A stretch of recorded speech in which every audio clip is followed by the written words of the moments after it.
Salam jemaat IPC yang dikasihi oleh Tuhan, kita bersyukur memasuki masa-masa Advent. Dan di masa-masa Advent ini, kami dari tim hamba Tuhan IPC ingin membagikan renungan kepada saudara sekalian. Seorang yang bernama James K. Smith, saudara, dalam bukunya Desiring Kingdom, menuliskan bahwa manusia itu adalah makhluk yang penuh cinta dan penuh hasrat. Kita bersyukur untuk hal ini karena ini yang seharusnya menjadi kendaraan yang baik untuk kita mencintai Tuhan dan kehendak-Nya. Namun di dalam kenyataannya, saudara, cinta kita kepada Allah itu teralihkan oleh berbagai macam hal dalam hidup ini. Cinta kita yang seharusnya kita pergunakan untuk mencintai Allah, justru kita kebanyakan lebih mencintai berkat-berkat-Nya. Kita lebih mencintai berkat-Nya daripada sumber berkat, yaitu Allah sendiri. Dan saya bisa menggambarkan hal ini, saudara, sebagai keterhilangan arah hidup dan sekaligus keterhilangan arah cinta yang seharusnya dalam hidup kita. Bahkan kita bisa katakan bahwa ini adalah kehilangan total kita di hadapan Allah yang telah mengaruniakan cinta dan hasrat di dalam diri kita.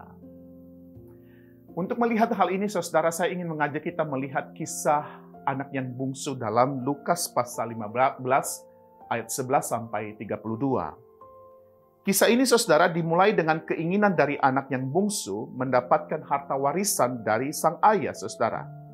Si bungsu merasa bahwa sudah saatnya menikmati bagian dari harta ayahnya dan hidup tanpa diatur oleh ayahnya.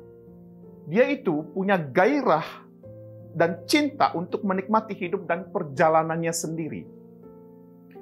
Apa yang terjadi, saudara? Setelah mendapatkan harta warisan dari ayahnya, ia pergi ke tempat yang jauh untuk menikmati semuanya.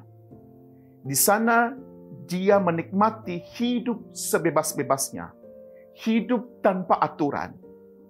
Hidupnya penuh gairah untuk menikmati kebebasan tersebut. Dan ingat, saudara, seseorang yang bebas adalah seorang yang bisa memberikan batasan dalam hidupnya. Karena kebebasan tanpa batasan bukanlah kebebasan, melainkan kebablasan yang menuju kehancuran. Bukan hanya itu saja, saudara, yang terjadi. Kehidupan si bungsu tidak ada hubungan sama sekali dengan sang ayah. Bahkan sedikit pun, saya bisa katakan, dia tidak punya cinta kepada sang bapa, dia punya cinta kepada kenikmatan hidup dan harta warisan yang diberikan oleh ayahnya. Beda lagi dengan si sulung, saudara. Si sulung itu tetap ada di dalam rumah ayahnya, bekerja untuk ayahnya, tidak meminta bagian dari apapun untuk dinikmati seperti si bungsu. Dia adalah pekerja keras, anak yang sangat sibuk di dalam rumah.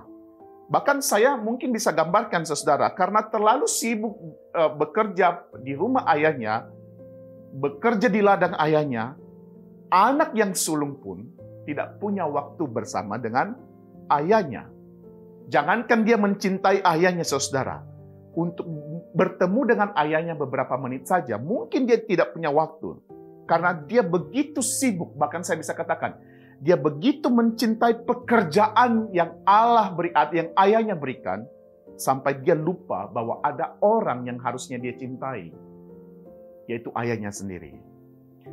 Saudara, cerita ini memberikan gambaran tentang hidup kita sebenarnya. Cerita ini memberikan gambaran tentang kedua anak tersebut lebih mencintai milik ayah mereka daripada ayah mereka sendiri.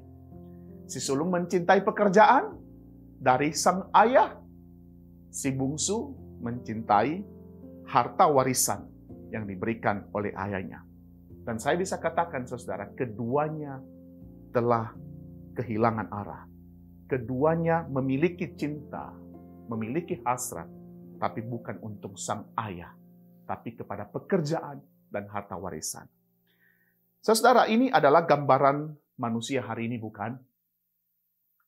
Satunya benar-benar tidak terhubung dengan Allah, tapi satunya juga kelihatan terhubung dengan Allah, tapi justru bukan terhubung dengan Allah, tapi hanya terhubung dengan pekerjaan Allah sendiri. Maka di dalam Matius pasal 22 ayat 37 dikatakan begini, saudara. Jawab Yesus kepadanya, kasihilah Tuhan Allahmu dengan segenap hatimu dan dengan segenap jiwamu dan dengan segenap akal budimu. Saudara, ayat ini dengan jelas mengatakan kasihilah Tuhan Allahmu, bukan kasihilah berkat dari Tuhan Allahmu. Bukan mengasihi pekerjaan yang Tuhan berikan, tetapi kasihilah Tuhan Allahmu. Nah, seringkali kita gagal di dalam memahami ini. Kita seringkali membenarkan diri dengan kita mengasihi pekerjaan Allah sama dengan kita mengasihi Allah. Tidak, saudara. Itu totally beda. Nah, saudara, apa yang harus kita lakukan dalam hal ini? Nah, memasuki minggu-minggu Advent ini adalah waktu bagi kita sebenarnya untuk mengalihkan cinta kita atau mengoreksi cinta kita kembali. Apakah benar kita mencintai Allah atau kita hanya mencintai pekerjaan Allah dan mencintai berkat daripada Allah? Ini adalah waktu bagi kita untuk mengoreksinya, saudara. Nah, yang menarik, saudara, dalam sejarah Advent, orang pada zaman itu menggunakan Advent sebagai sarana untuk mengoreksi diri. Kenapa harus mengoreksi diri, saudara? Karena Advent itu bicara tentang penantian pada kedatangan kedua kali Yesus Kristus. Dan di masa itu, di masa penantian itu, orang mengoreksi diri. Seberapa dekatkah dia dengan Allah? Seberapa cintakah dia dengan Allah? Dia mencintai apa dalam hidup ini, dalam proses hidup ini? Dan dalam konteks kita hari ini, saudara, kita sedang menantikan peringatan kedatangan Yesus yang pertama, yaitu kelahirannya. Nah, di masa ini, saudara, saya ingin mengajak kita sekalian, di masa Advent ini, mari kita mengoreksi cinta kita. Mengoreksi hasrat yang ada dalam diri kita. Benarkah kita mencintai Allah? Atau kita hanya mencintai berkat-Nya dan mencintai pekerjaannya daripada Allah sendiri? Seorang yang bernama Agustinus, saudara, kita kenal ini, dia mengatakan, what do I love when I love God?